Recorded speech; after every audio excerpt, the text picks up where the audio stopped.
The cold wind howled through the city streets as the billionaire stepped out of his sleek black car. He adjusted the cuff of his expensive suit and sighed.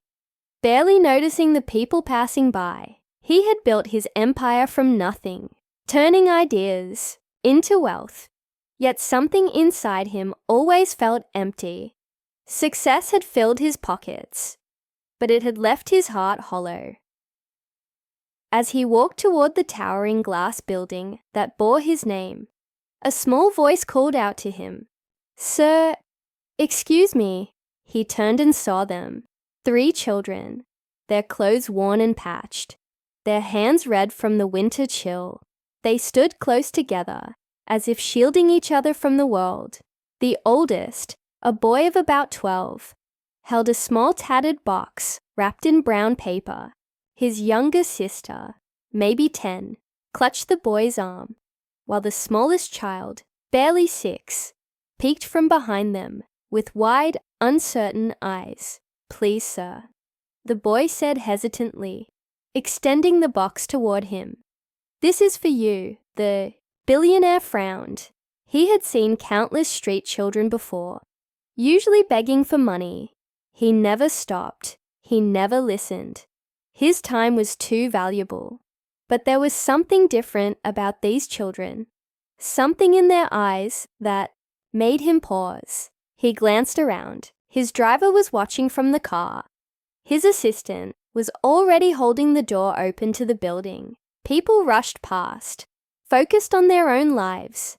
He could easily ignore them, walk away, pretend this moment never happened. But he didn't. "What is this?" he asked, eyeing the box suspiciously. The boy swallowed hard. "A gift."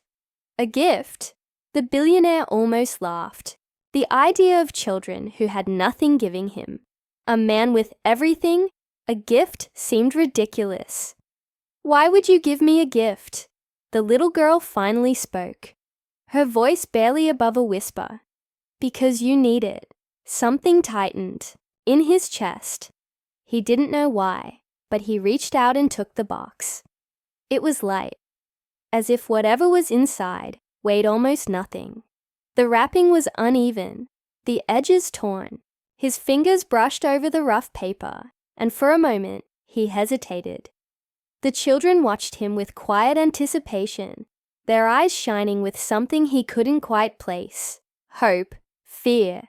He had spent his life negotiating billion-dollar deals, signing contracts that shaped industries, making decisions that changed lives. But in that moment, standing in front of these orphan children, he felt unprepared. His fingers started to unwrap the paper, but just as he was about to open the box, the boy took a small step forward. "Wait," he said softly. "Please, open it when you're alone." The billionaire looked at the boy, surprised by the request. There was something unusual about this child, about all of them. They weren't asking for anything. They weren't trying to sell him something. They had simply given him a gift and asked nothing in return. He nodded slowly. "All right." The children's faces lit up, and for the first time in a long while, the billionaire felt something stir inside him. Something warm, something unfamiliar. He didn't know why, but he tucked the box under his arm and stepped back toward his building. As he walked away, he glanced over his shoulder. The children were still there, watching him. The youngest one waved. He hesitated, then gave the smallest nod before stepping inside. He told himself it was just a simple box, just a meaningless gesture. But as the elevator doors closed behind him, he couldn't shake the feeling that something was about to change, something he wasn't ready for. And when he finally opened the box, later that night, it broke him in a way he never expected. That night, the billionaire sat alone in his penthouse, the city lights stretching endlessly beyond the floor-to-ceiling windows. His apartment was vast and silent, filled with expensive furniture and rare artwork, yet it had never felt emptier. The box sat untouched on the polished glass table in front of him. He had spent the entire evening trying to ignore it, pushing it aside, as he answered emails, took business calls, and sipped his usual glass of imported whiskey. But no matter how much he tried to focus on work, his mind kept drifting back to those children. The way they had looked at him, their quiet insistence that he needed this gift. He didn't understand why it bothered him so much. He had everything anyone could ever want. What could 3 orphaned children possibly give him that would matter? Finally, with a deep breath, he reached for the box. The paper crinkled under his fingers as he carefully unwrapped it, revealing a small worn wooden case. It looked old, like something that had been passed down for generations. His heartbeat quickened as he slowly lifted the lid. Inside, he found a folded piece of paper resting on top of something soft. His fingers trembled slightly as he picked up the note and unfolded it. The handwriting was shaky but readable. "Dear Sir, you don't know us, but we know you. We see you walk by every day, always looking busy, always looking alone. We don't have much, but we wanted to give you something that means a lot to us. Please don't be angry. We hope this makes your heart a little less heavy. Love, Ayen, Zoya, and little Sammy." His throat tightened as he set the note aside and looked back into the box. His breath caught when he saw what lay beneath it, a small knitted scarf, faded and frayed at the edges. It was old, clearly handmade, and had been repaired multiple times. He ran his fingers over the soft fabric, and then suddenly, something clicked. A memory, a past he had buried so deep, he had convinced himself it no longer existed. Years ago, when he was just a boy, before the wealth, before the business empire, before the world knew his name, he had been someone else, a poor child with nothing but dreams, struggling to survive in a world that never seemed to care. He had been an orphan too. The realization hit him like a wave.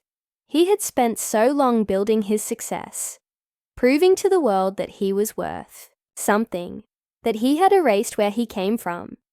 But he could still remember the biting cold of winter nights, the hunger that gnawed at his stomach, the loneliness that never left him, and he remembered her, his mother, the woman who had done everything to keep him warm, who had spent hours knitting him a scarf, just like this one, when they could barely afford food. She had told him that as long as he had something warm around his neck, he would never feel completely alone. Tears burned his eyes as he clutched the scarf in his hands. He thought he had forgotten. He thought he had moved on. But sitting here, holding this tiny, fragile piece of cloth, he realized he had lost something far more valuable than money. He had lost himself. The next morning, he found himself driving through the city, retracing his steps to where he had met the children. His driver looked at him strangely when he asked to be dropped off on the same busy street, but he didn't care. He searched for them, scanning every corner, every alley, but they were nowhere to be seen. Hours passed, and the sky began to darken. Just as he was about to give up, he heard a familiar voice. "Sir?" He turned sharply. There they were, Ayan, Zoya, and little Sammy, standing near a rundown shelter, their eyes wide with surprise. "You came back," Ayan said hesitantly. The billionaire took a deep breath, then crouched down to their level.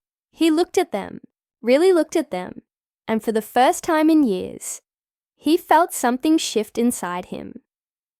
"I want to know more about you," he said quietly. "Can you tell me your story?" The children exchanged glances, before Ayan finally nodded. "Okay," and as they began to speak, the billionaire realized this was only the beginning. Ayan took a deep breath and looked up at the billionaire, his small hands clenched at his sides, as if bracing himself. "We used to have a home," he said. "It wasn't big, but it was ours. Our parents, they worked hard, But then, his voice trailed off, and he glanced at Zoya, who was holding Sammy's hand tightly. Zoya swallowed hard before continuing. There was an accident. A fire. We lost everything. Her voice wavered, but she kept going. No relatives wanted to take us in. They said they couldn't afford 3 more mouths to feed. The billionaire felt a lump in his throat. He had heard stories like this before. Orphans abandoned by the world, left to fend for themselves. He had been one of them once. Ayan took another step forward. We tried to stay together. That was the most important thing. But it's hard. People ignore us. Some pretend we don't exist. His eyes held a quiet strength beyond his years. Except for one person. The billionaire frowned. Who? Zoya hesitated, then reached into her pocket and pulled out an old photograph. She handed it to him carefully. He took it and felt his heart skip a beat. It was a picture of a woman he hadn't seen in years. Her face was older then, he remembered, but there was no mistaking those kind eyes, the gentle smile. His breath caught. She helped us, Ayan said softly. She took care of us when no one else would. She gave us food, told us stories at night. She even made this scarf for us before she left. The billionaire's hands tightened around the photograph as his vision blurred. The woman in the picture, the woman who had taken care of these children, was the same woman who had once taken care of him. His mother.